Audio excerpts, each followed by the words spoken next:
दिल्ली के स्वास्थ्य मंत्री आम आदमी पार्टी के वरिष्ठ नेता सौरभ भारद्वाज हमारे साथ हैं। सौरभ जी, आज आप लोगों ने यहाँ पर कार्यकर्ता नेता सब लोग जुटे, क्या संदेश आपने यहाँ से देने की कोशिश किया? भगत सिंह, सुखदेव, राजगुरु के शहादत दिवस के मौके पर अरविंद केजरीवाल की गिरफ्तारी का क्या लेना देना है? देखिए, भगत सिंह देश की युवा के मॉडल हैं, वर्षों से हैं, मगर किसी राजनीतिक दल ने, सत्ता में बहुत लोग रहे, ये नहीं किया कि हम अपने नेता की नहीं, भगत सिंह जी की तस्वीर अपनी पार्टी की और सरकार की दीवारों पे लगाएंगे। ये काम अरविंद केजरीवाल ने किया। अरविंद केजरीवाल के हर मंत्री, हर सरकारी दफ्तर, हर पॉलिटिकल दफ्तर में दो तस्वीरें आपको दिखती हैं, शहीद आज़म भगत सिंह, अम्बेडकर जी। तो किस तरीके से पार्टी सरदार भगत सिंह के साथ जुड़ी है ये सबको मालूम है। और जैसे उनकी शहीदी 1931 में हुई आज के दिन, क्यों हुई थी? अंग्रेज़ों से लड़के, अंग्रेज़ों के दमन से लड़ते हुए। आज जो सरकार है भारत में, वो जितनी दमनकारी सरकार है, ये बात सिर्फ हम नहीं कह रहे हैं, भारत के लोग नहीं कह रहे हैं, विश्व की सभी बड़ी बड़ी सरकारों के अंदर लोग कह रहे हैं, बड़े बड़े अखबार कह रहे हैं। और आज पूरे विश्व में चिंता है कि भारत का प्रजातंत्र कहीं ख़त्म तो नहीं होने वाला। इसलिए आज सरदार भगत सिंह जी के यहाँ पे हम लोग आए और हमने अपनी श्रद्धांजलि दी। एक बड़ा सवाल ये उठ रहा है, आप स्वास्थ्य मंत्री हैं दिल्ली के, सरकार चलेगी कैसे? ये कहने में तो लगता है बहुत आसान है कि मुख्यमंत्री जेल से सरकार चला लेंगे, लेकिन सरकार चलाने में किसी एक विषय पर भी कम से कम 50 बार कंसल्टेशन होते हैं, मीटिंग होती हैं, दस्तखत होते हैं, 50 चीज़ें होती हैं। जेल से कैसे चलेगा? आप अदालत से परमिशन लेते रहेंगे क्या इसके लिए? अब शरद जी, बड़ी मज़ेदार बात है, जो लोग सरकार चला रहे हैं अभी तक, वो लोग कह रहे हैं हम जेल से चला लेंगे।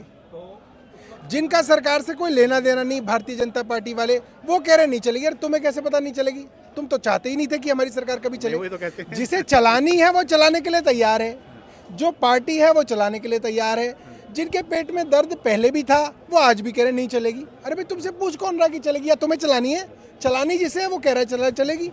तुम बिना बात ही जो है वकील बने जा रहे हो, जज बने जा रहे हो। नहीं, पर वो देश में सरकार चला रहे हैं और आपसे ज़्यादा एक्सपीरियंस है उनके पास में सरकार चलाने का। वो कुछ नहीं चला रहे, वो सिर्फ देश की सरकारों को रोक रहे हैं। उनके पास रोकने का एक्सपीरियंस है, हमारे पास चलाने का एक्सपीरियंस है। वो रोकने की बात कर रहे हैं कि नहीं चलेगी, हम कह रहे हैं चलेगी, तो हम चला के दिखा देंगे। एक आखिरी सवाल, अरविंद केजरीवाल की धर्मपत्नी सुनीता केजरीवाल पहली बार प्रेस कॉन्फ्रेंस कर रही हैं, क्या ये हम ये माने कि अब क्योंकि मुख्यमंत्री अब जेल में हैं, तो अब सुनीता केजरीवाल उनकी धर्मपत्नी ये एक्टिव पॉलिटिक्स में आ सकती हैं, या किसी तरह से अब उनके ऊपर जिम्मेदारी आ सकती है?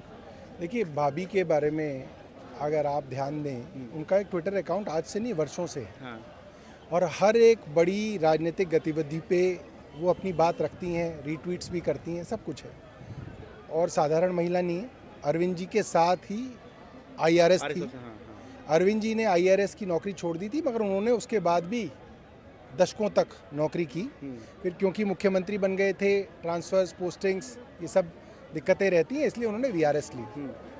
आज वो महिला जो अपने पति के साथ दुख सुख सब में थी, जब इनकम टैक्स के कमिश्नर थे तब भी थी, जब एक छोटी सी NGO चलाते थे, सुंदर नगरी की गलियों में घूमते थे, तब भी उनकी पत्नी थी।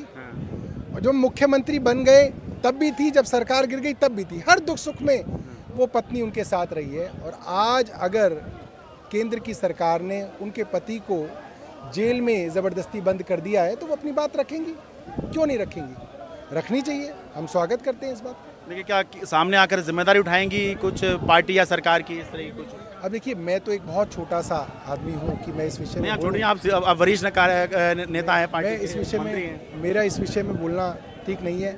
ये डिसीजन पार्टी के, सरकारों के तो एक कलेक्टिव डिसीजन मेकिंग के अंदर ही होते हैं। मेरा कुछ कहना ठीक भी नहीं है। मगर मैं ये कहना चाहता हूँ कि महिला जो हैं, वो हमारी भाभी हैं, हर तरीके से सक्षम हैं, विदुषी हैं, और उन्होंने अगर एक बात पब्लिक डोमेन में रखी है तो उसकी बड़ा महत्व है। ये बहुत बहुत शुक्रिया।